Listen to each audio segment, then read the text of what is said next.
Episodio 6. El mapa de medianoche que hizo intocable a Hürrem. Imagina una noche de invierno en Estambul.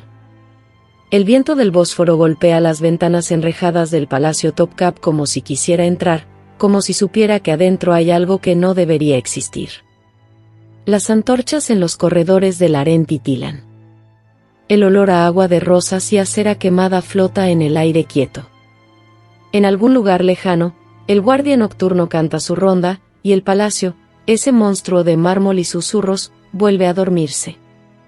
Pero en una habitación al fondo del ala interior, hay una vela que nunca se apaga. Una joven está inclinada sobre un pergamino.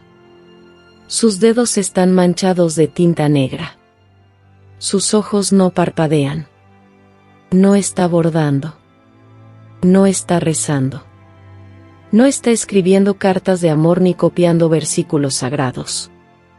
Está trazando líneas. Líneas que no son rutas comerciales. Líneas que no son fronteras de provincias ni posiciones de ejércitos. Son algo mucho más peligroso que todo eso. Son personas. Esta joven se llama Mirima Sultán. Es la única hija del hombre más poderoso del mundo conocido, Suleimán el Magnífico, sultán del Imperio Otomano. Y lo que dibuja esa noche, en el silencio absoluto de la madrugada, es un mapa que ningún historiador habrá de archivar jamás. Un mapa que no se mide en kilómetros ni en leguas, sino en lealtades, en rencores, en deudas de sangre y en miedos que nadie se atreve a pronunciar en voz alta. La historia recuerda a los sultanes que conquistaron ciudades. Olvidó a la mujer que cartografió a los hombres que podían destruirlas. Para entender por qué existía ese mapa, primero tienes que entender a la mujer que lo necesitaba. Su nombre era Hürrem Sultán. Y si pronuncias ese nombre en la corte otomana del siglo XVI, las reacciones son inmediatas y reveladoras. Algunos bajan la vista. Otros tensan la mandíbula. Algunos sonríen con esa sonrisa fría que los cortesanos perfeccionan durante décadas de práctica. Muy pocos, poquísimos, sonríen de verdad. Porque Hürrem Sultán no era simplemente una mujer poderosa. Era una anomalía viviente. Una ruptura en el tejido mismo de lo que se suponía que debía ser el mundo. Había nacido en algún lugar de la Rutenia eslava, probablemente en lo que hoy conocemos como Ucrania Occidental. Su nombre de origen era Alexandra, o quizás Anastasia, nadie lo sabe con certeza porque a las esclavas no se les toma nota del nombre. Fue capturada siendo joven, vendida en los mercados de esclavos que alimentaban los harenes del imperio, y llevada a Topkapı como una más entre docenas de concubinas destinadas a servir al sultán. Pero algo sucedió que nadie supo prever. Suleimán se enamoró de ella. No como los sultanes amaban a sus concubinas favoritas, con el afecto tibio y temporal del poder. Se enamoró de ella de una manera que asustó a sus propios consejeros. Alrededor del año 1534, hizo algo que no había hecho ningún sultán otomano en generaciones: la desposó legalmente. La convirtió en su esposa. En una institución donde las mujeres eran herramientas políticas, donde las madres de príncipes competían con la frialdad de generales rivales, donde una concubina ascendida era a lo sumo tolerada, nunca respetada. Hürrem se convirtió en la validación jurídica, legal, religiosa de la institución sultanal. Y el palacio nunca se lo perdonó. Los poetas de la corte la llamaban bruja. Hechicera. Los cronistas la acusaban de usar magia negra para dominar la mente del sultán. Sus rivales decían que se reía demasiado, que esa risa perpetua que le daba el sobrenombre de Hürrem, la alegre, era en realidad la risa de alguien que sabía demasiado. Los janízaros veteranos, esos soldados de élite que habían servido bajo sultanes anteriores, la miraban con el desprecio silencioso que los hombres de poder reservan para las mujeres que se atreven a ejercerlo. Y luego estaban los otros. Los más peligrosos. El bloque de los seguidores del príncipe Mustafa, el hijo mayor de Suleimán, nacido de Mahidevran, la concubina que Hürrem había desplazado. Mustafa era querido. Era carismático, era inteligente, era lo que un futuro sultán debía ser, y tenía detrás de sí una red de lealtades tan profundas en Anatolia que algunos la comparaban con la del propio sultán. Para sus partidarios, Hürrem no era una esposa amada. Era un obstáculo. Un accidente de la historia que debía ser corregido. ¿Y Hürrem lo sabía? Por supuesto que lo sabía. Cada mañana que amanecía en Topkapı, ella calculaba la sala antes de entrar. Calibraba los silencios. Medía las inclinaciones de cabeza. Notaba quién la miraba un segundo de más, quien desviaba los ojos demasiado rápido, quien sonreía con la boca pero no con los ojos. Vivía dentro de una arquitectura de supervivencia que ella misma había construido ladrillo a ladrillo, año tras año, desde que tenía menos de 20 años. Y ahora tenía una hija. Y eso cambiaba todo. Hay una pregunta que los historiadores rara vez se hacen porque las respuestas no están en los archivos oficiales. ¿Qué le enseñas a una hija cuando el mundo en que vive quiere verte muerta? No le enseñas a bordar con hilos de oro. No le enseñas únicamente a recitar el Corán con voz hermosa o a tocar el laúd con gracia suficiente para ser elogiada en los banquetes. No.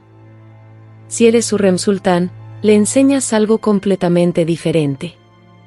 Algo que ningún tutor oficial va a anotar en ningún registro de la educación imperial. Le enseñas a leer personas. Mirima Sultán nació alrededor de 1522. Era la cuarta hija de Suleimán y Hürrem, pero en una cultura donde los hijos varones eran el juego político central, la única hija ocupa un lugar peculiar y paradójicamente poderoso. No es una amenaza directa para nadie. Puede moverse. Puede escuchar. Puede entrar en habitaciones donde a su madre se le cierran las puertas. Era, en todos los sentidos funcionales de la palabra, una puerta trasera al poder. Y Hürrem la entrenó como tal, aunque nunca lo hubiera llamado así en voz alta. Las sesiones, según lo que la historia posterior de Mirima nos permite reconstruir, no tenían el aspecto de estrategia política.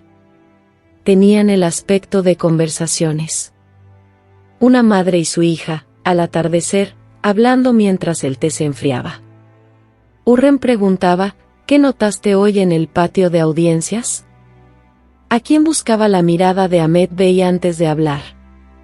La señora Fatma llegó tarde esta mañana, y si fue así, ¿de dónde venía? ¿Quién se sentó junto a quién en la comida de los funcionarios? Preguntas pequeñas. Preguntas que parecen triviales. Hasta que dejan de serlo. Existe una historia, no documentada en crónicas oficiales pero preservada en tradiciones orales del palacio, sobre una dama de compañía del harén que comenzó a difundir un rumor sobre la salud mental de Hürrem. Era un rumor sutil, cuidadosamente construido, del tipo que no puede refutarse directamente sin amplificarlo. Y Mirima, que entonces tendría unos 14 o 15 años, lo rastreó hasta su origen en 3 días. Siguió el rumor hacia atrás como si siguiera un hilo de seda en un tejido complicado. Una palabra aquí, una pausa allá, una mujer que cambió de tema demasiado rápido, un sirviente que desvió los ojos. 3 días. Cuando se lo dijo a su madre, la reacción de Hürrem no fue la ira. Fue algo mucho más frío y más instructivo. Bien, dijo.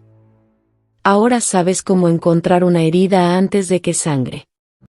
Y así fue como una princesa otomana aprendió a dibujar mapas que no tienen nombre en ningún idioma. El acceso de Mirima era algo que ninguna otra persona en el harén poseía en la misma combinación.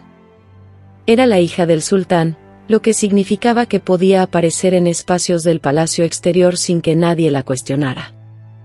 Era la hija de Hürrem, lo que significaba que los enemigos de su madre la subestimaban constantemente, porque, ¿qué amenaza puede representar una niña bien vestida que solo trae saludos de su madre?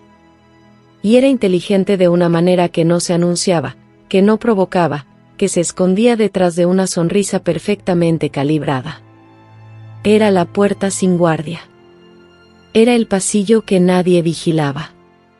Año tras año, Mirima construyó en su mente, y eventualmente en ese pergamino de medianoche, algo que los servicios de inteligencia modernos llamarían una red de análisis de actores. ¿Quién debía favores a quién? ¿Quién odiaba a quién en silencio pero lo disimulaba en público? ¿Quién dentro del círculo cercano del sultán filtraba información hacia el campamento de Mustafa? ¿Quién era leal al imperio y quién era leal a una facción?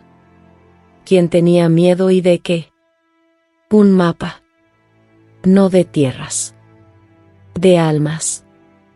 Llegó el otoño de 1553. Y el Imperio Otomano contuvo la respiración. Suleimán estaba en campaña militar en Persia, acampado en Ereli, en el corazón de Anatolia. Su ejército era inmenso. Su poder, incuestionable. Pero dentro de ese campamento, en las carpas de los comandantes, en los pasillos de seda y lana donde los grandes visires bebían café y hablaban en voz baja, algo se había roto. Habían llegado cartas. Cartas que indicaban que el príncipe Mustafa, el heredero querido, el hijo que los soldados amaban con una devoción que rozaba lo peligroso, había estado en correspondencia con el Shah de Persia. El enemigo. El hombre contra quien Suleimán marchaba en ese preciso momento. Si esas cartas eran auténticas, no eran solo traición política. Eran una declaración de guerra. La historia oficial, escrita décadas después por cronistas que tenían sus propias lealtades, culpa a Hurrem y a su aliado, el gran visir Rustem Pachá, marido de Mirima, de haber fabricado esas acusaciones. Y puede que así sea. Pero los historiadores más honestos admiten una incomodidad que rara vez se menciona: Mustafa sí tenía una red de apoyo que amenazaba la estabilidad del trono. Sí había actores en su círculo con conexiones persas. La amenaza no era completamente imaginaria. Lo que Mirima y su red de información habían hecho, durante años de paciencia, de conversaciones de té, de preguntas pequeñas y de mapas de medianoche, era construir la arquitectura probatoria que permitió a esas acusaciones ser creíbles. No fabricaron el peligro. Lo iluminaron. El 6 de octubre de 1553, el sultán Suleimán convocó a su hijo Mustafa a su tienda de campaña. El príncipe entró. No salió. Fue estrangulado dentro de la carpa de su padre, según la costumbre otomana que prefería el silencio del cordón de seda al escándalo público de la espada. Los verdugos cumplieron su trabajo. El ejército supo lo que había ocurrido antes de que nadie lo anunciara oficialmente, porque en los ejércitos, como en los palacios, la información viaja más rápido que los mensajeros. El duelo que siguió fue genuino y devastador. Los soldados lloraron. Poetas que nunca habían conocido a Mustafa escribieron elegías que circularon por todo el imperio durante generaciones. Un cronista llamado Talkal Yaya escribió palabras tan cargadas de dolor que todavía hoy se leen como una herida abierta.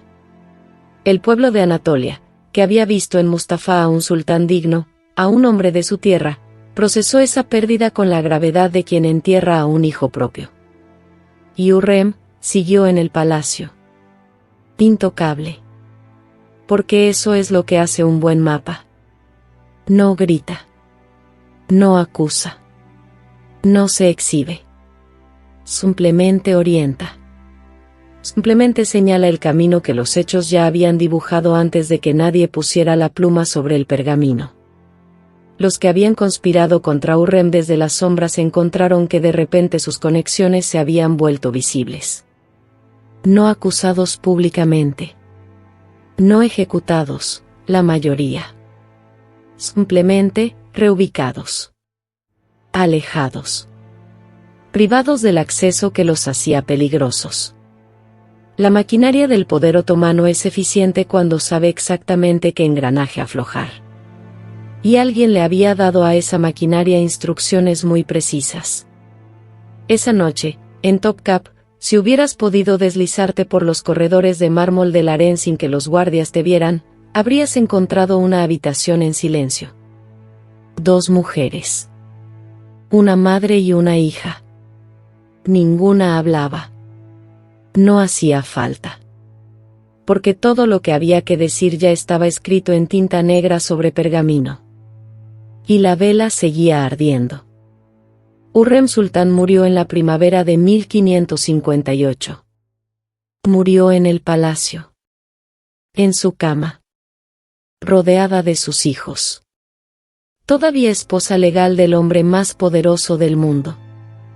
Todavía con el título que la había hecho imposible. Todavía ella misma, hasta el último momento. Para una mujer que había comenzado su vida en el Imperio Otomano como esclava sin nombre en un mercado lejano, morir así, en sus propios términos, en su propio espacio, sin haber sido destronada ni asesinada ni exiliada ni silenciada, era una forma de victoria tan improbable que si la leyeras en una novela, te parecería poco creíble. Pero la historia no tiene la obligación de ser creíble. Solo la obligación de ser verdad. Y la verdad es que Hurrem ganó. No porque fuera despiadada, aunque lo fue cuando debía serlo. No porque fuera cruel, aunque sus enemigos habrían usado esa palabra. Ganó porque fue la única persona en ese palacio que entendió, desde el primer día, que en los imperios donde el poder se ejerce en cámaras cerradas y se decide en susurros de madrugada, la información es el único muro que no se derrumba con el tiempo. Y le había enseñado eso a su hija. Mirima Sultán sobrevivió a su madre por más de 30 años. Y en esos 30 años hizo cosas que la historia menciona casi de pasada, con la indiferencia distraída que el registro oficial otomano siempre tuvo hacia las mujeres que no gobernaban con títulos sino con presencia. Financió 2 mezquitas diseñadas por el gran arquitecto Sinan, el mismo hombre que construyó la mezquita de Solimán, el mismo que transformó la silueta de Estambul para siempre. Las mezquitas de Mirima son obras maestras de luz y proporción, y ella las eligió, las comisionó, las pagó de su propia fortuna. Una en Uskudar.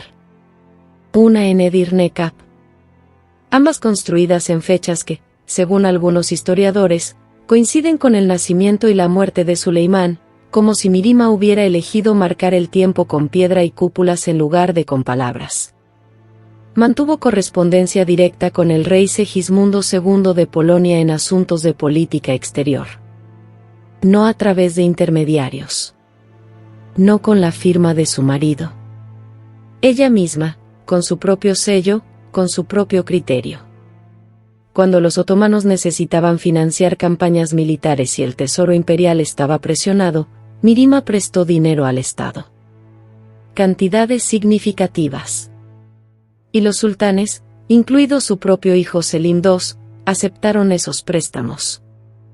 Porque en el Imperio Otomano del siglo XVI, una princesa que financiaba ejércitos no era una anomalía. Era una institución. Todo eso fue posible porque Hurrem entendió que el poder heredado se acaba con el sultán que lo otorga. Pero el poder construido, el poder aprendido, el poder que vive en la mente de una mujer que sabe leer una sala mejor que cualquier gran visir, ese poder sobrevive. Ese poder se hereda. Ese poder dibuja mapas a medianoche. Hay una última cosa que vale la pena decir antes de que la vela se apague. Los archivos oficiales del Imperio Otomano son vastos. Hay miles y miles de documentos, decretos, registros de tribunales, listas de nombramientos, correspondencias diplomáticas, inventarios de tesoros, contratos de construcción. Los historiadores llevan siglos excavando en esas páginas y todavía encuentran cosas nuevas, todavía descubren capas de la historia que nadie había visto. Pero hay un tipo de documento que no existe en esos archivos. El tipo que Mirima dibujaba a medianoche. No porque no fuera real, sino porque era demasiado peligroso para existir en papel más tiempo del necesario. Porque la inteligencia más poderosa no se escribe para que otros la lean. Se escribe para que quien la dibujó entienda lo que ya sabe. Y luego, desaparece. Las mujeres que operaban en los espacios entre los registros oficiales, en las grietas entre lo que el imperio documentaba y lo que el imperio hacía en realidad, esas mujeres fueron siempre las más difíciles de borrar presosamente porque nunca estuvieron completamente escritas. Hurrem construyó mezquitas para que su nombre durara. Mirima también. Sabían que la piedra habla cuando el papel se quema. Sabían que una cúpula sobre el Bósforo puede sobrevivir siglos de sultanes, de conquistas, de imperios que se expanden y se contraen como la respiración de un gigante dormido. Pero la arquitectura real, la que importaba cuando el invierno del Bósforo golpeaba las ventanas del palacio y el guardia nocturno cantaba su ronda y una vela permanecía encendida en el ala interior del harén, esa arquitectura no tiene nombre en los libros de historia. Fue dibujada a medianoche. Y nunca fue firmada.